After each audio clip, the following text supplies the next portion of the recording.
Imagine this. You get up and you see swords clash, men scream, and arrows rain down from the sky. You're in the middle of the battlefield, and you have no idea which side you're on. But guess what? It doesn't matter. Because right now, everyone's trying to kill everyone, and you're in the way. Congratulations. You've time traveled to the Middle Ages, and if you don't act fast, you're about to be an extra in a very real Game of Thrones episode. First step, get down. Standing up in a battle is a medieval equivalent of wearing a "please stab me" sign. Find cover, drop to the ground, and most importantly, ditch anything that makes you stand out. Fancy modern sneakers? Gone. Any bright colored clothing? Rip it up. You want to look as boring and peasant-like as possible. Now, how do you get out? Your best bet is to crawl, yes crawl, toward the edges of the battlefield. Don't run. Running makes you a target. Stay low, move slow, and if someone swings a sword at you, play dead. Seriously, people in this era are way too busy stabbing the nearest moving thing to double-check their kills. Okay, you made it out of the battle.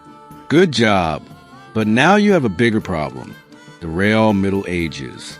Disease is everywhere. Hygiene, non-existent. Want to stay alive? Follow these rules. Avoid large crowds. They're basically medieval germ factories.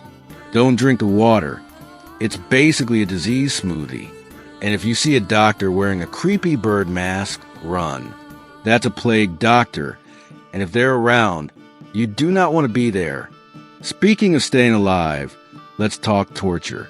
Medieval justice is brutal. And trust me, you don't want to get arrested. So how do you avoid the dungeons? Keep your mouth shut. Don't talk about the future. Don't question authority. And definitely don't joke about witchcraft.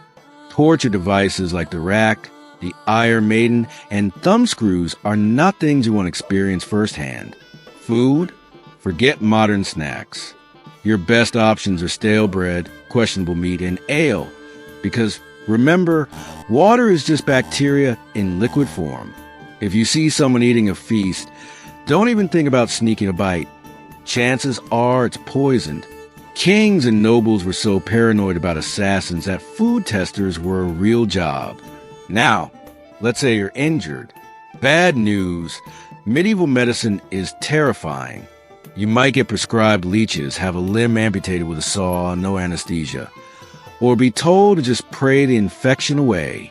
Your best bet? Don't get hurt in the first place. Avoid fights, stay out of wars, and if you must see a doctor, find a monk. They're the closest thing to real medical professionals this era has. If you manage all that, you just might live long enough to find a way back home. All right, so you survived the Middle Ages. Feeling invincible? But hold on. Let's say you finally make out of this era, but instead of landing in modern times, you wake up in a world full of dinosaurs. Click here to find out if you can survive.